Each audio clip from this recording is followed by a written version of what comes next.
just move my hands. God made me complete. Want me. There's only one me. There's only one me. There's only one me. There's only one me.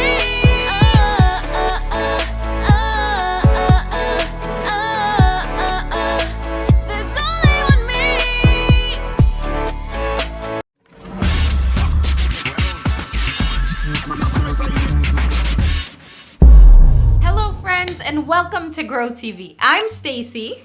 And I'm Steve. Steve, what are you doing? Shh. Please. The question is, what are we doing? What? Shh. I bought your spy gear too. And these rakes. Hurry up. Go get changed. For what? Me and you are about to go and do some undercover raking for people in the neighborhood. We're gonna rake their leaves and carry them away without them even knowing. Okay, that sounds kind of cool. You think that sounds cool? Just wait until you hear the names I've been working on for us. The Leafy McStealthalots. No. The Rake Ninjas. Nope. The Leaf Whisperers. Hey, Leaf. Come here. No. The Leafy Lurkers? Nope. Ah, Professor Pileup and Agent Rake-a-Take. All right. Let's just go out there now. We'll worry about the names later. We did it. Shh. Oh no, there's Miss Warner. She's gonna see us. Hurry, hide under the leaves. Maybe you should hide under the leaves too.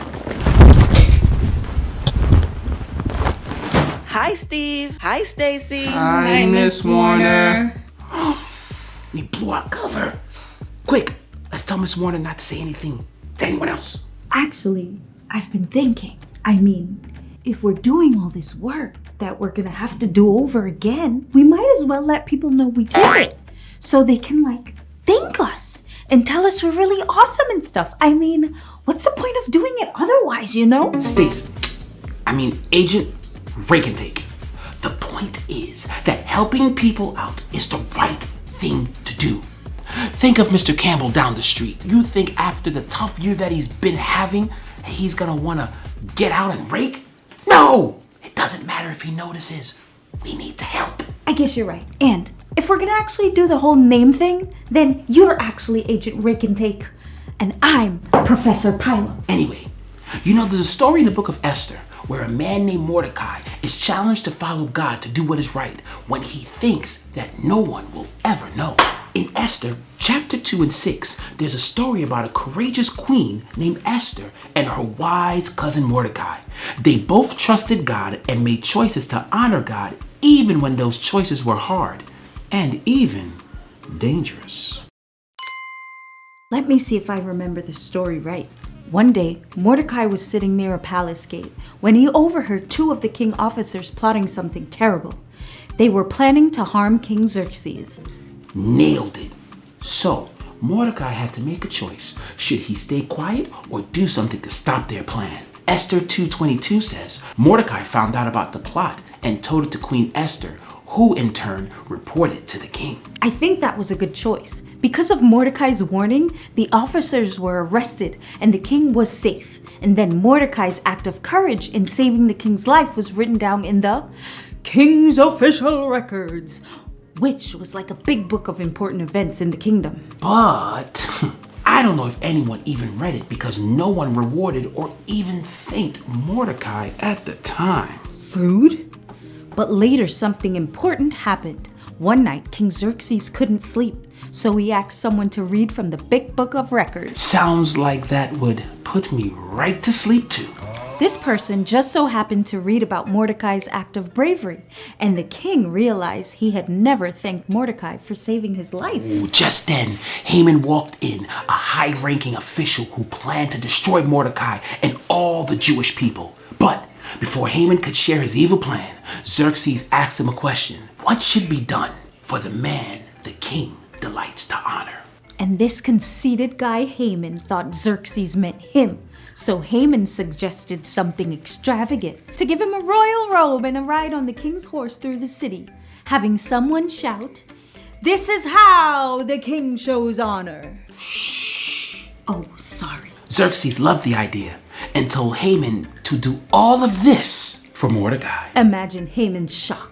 What? Esther 6:11 says, so Haman got the robe and the horse. He robed Mordecai and led him on horseback throughout the city streets, proclaiming before him, this is what is done for the man the king delights to honor. But the truth was that Mordecai didn't choose to protect the king because he wanted a reward. He didn't care if the king never found out what he did. Right. He did it because it was the right thing to do. Because that's what following God looked like in that situation. Exactly. Mordecai's story reminds us that following God is about doing what's right, even when nobody notices. I can follow God, even when nobody's watching. Whew, that was a lot of raking, but it was totally worth it. Those people will look outside and see a completely raked and cleared off yard. They'll be so happy. Pretty cool undercover mission, huh? Very cool. It made me think of other undercover missions we can go on to follow God when nobody's watching. Oh, I got one. I can volunteer to help out at church, but doing one of those behind the scenes jobs, like stacking chairs or helping clean up when everyone's gone. You could even wear your spy gear still. Yeah. Yeah, and people could call you Professor Pileup. No. I got one. Praying. Praying? Yeah. Jesus said when we pray in our room, the door is closed so that no one can know but us and God. And I can offer prayers for people who need them. They may never know, but God will hear and help them. That's a good one.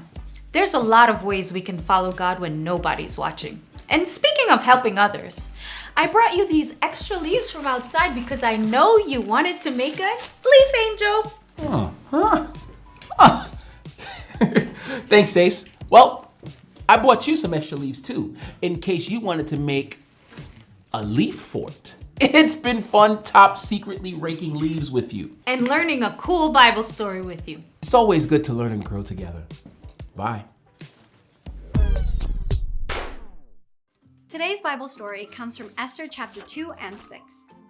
In the kingdom of Persia, there lived a young queen named Esther and her cousin Mordecai. They were both followers of God and always tried to do what was fair and kind.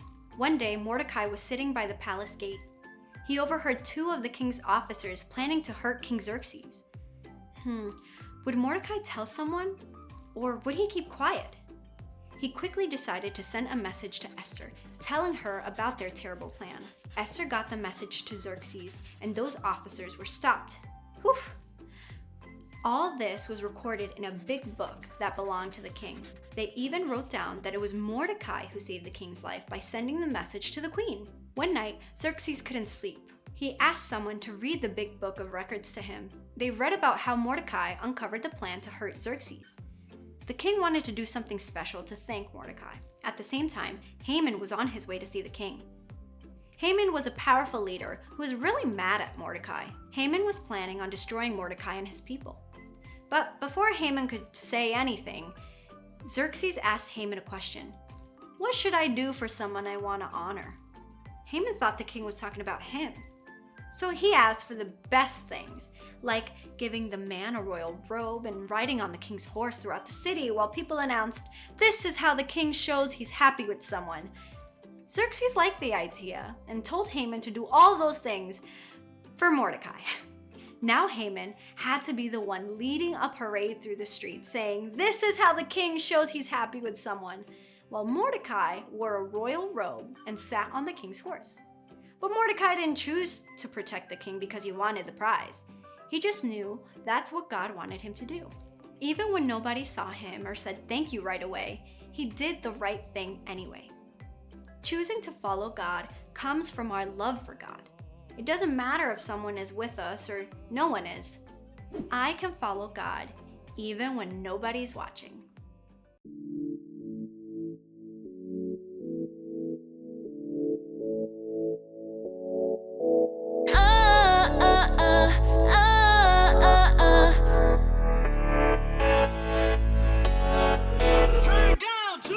I'll never be ashamed, no.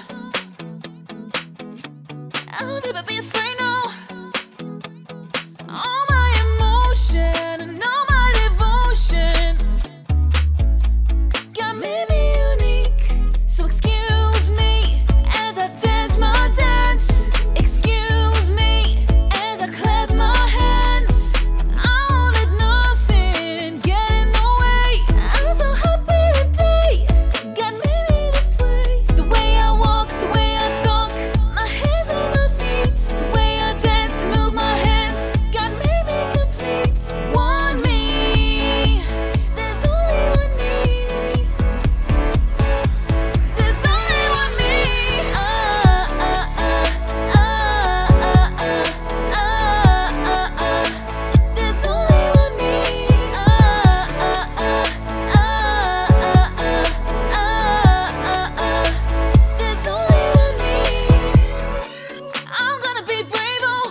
strong, oh, who formed all